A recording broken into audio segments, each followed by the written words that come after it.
যিটো গৌৰৱ গগৈ আমাৰ নেতা বা ভূপেন বৰাও আমাৰ নেতা, দেৱব্ৰত শইকীয়াও নেতা, তেওঁলোকে যেতিয়া কৈছে যে কট্টৰ কংগ্ৰেছী লাগে, এইটো সঁচাকৈ কট্টৰ কংগ্ৰেছী লাগে, সেইটো মই তেওঁলোকৰ কথাটো মই একমত হয়।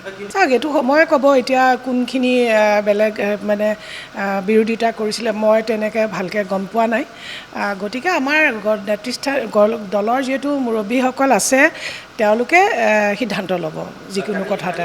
মোদীয়েতো কৈছিলে যে আগলিবাৰ 400 পাৰ মানে সেই শব্দটো খুবকৈ কৈ আছিলে, কিন্তু 400 পাৰ হ'ব নোৱাৰিলে। মোদীটো নিজাৰ শক্তি নাই, এতিয়াতো খিচিৰি মিচিৰি এখন চৰকাৰ বনাইছে, গতিকে কোন সময়ত কোনে কেনেকৈ কি ধৰণে ধৰে এইটো গমেই পাইছে, সকলোৱে জানে।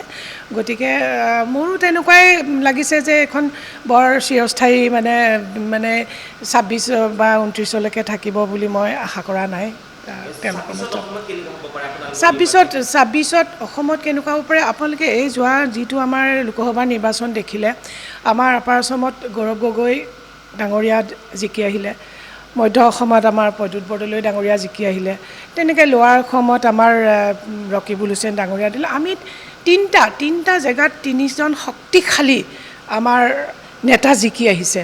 গতিকে আৰু যেতিয়া আপাৰ আছামত জিকিছে গৌৰৱ গগৈ, মাত্ৰ মাজুলী অলপ ভোটৰ ব্যৱধানত পৰাজিত হ'লোঁ, বাকী আমাৰ 9টা সমষ্টিতে আমি কংগ্ৰেছৰ জয়। গতিকে তেনেকৈ আপোনাৰ মধ্য অসমতো কওক বা আপোনাৰ লোৱাৰ অসমতো কওক, বহুতখিনি চিট আমাৰ আহিছে আৰু আমি আশাবাদী আমাৰ 26লৈ আমাৰ কংগ্ৰেছৰ চৰকাৰ হ'ব। এইটো সিদ্ধান্ত ল'ব আমাৰ দলে, চাই পেলাই সিদ্ধান্ত ল'ব, এইটো তেওঁলোকৰ ওপৰতে আছে আমাৰ সিদ্ধান্ত ল'ব। Thank U.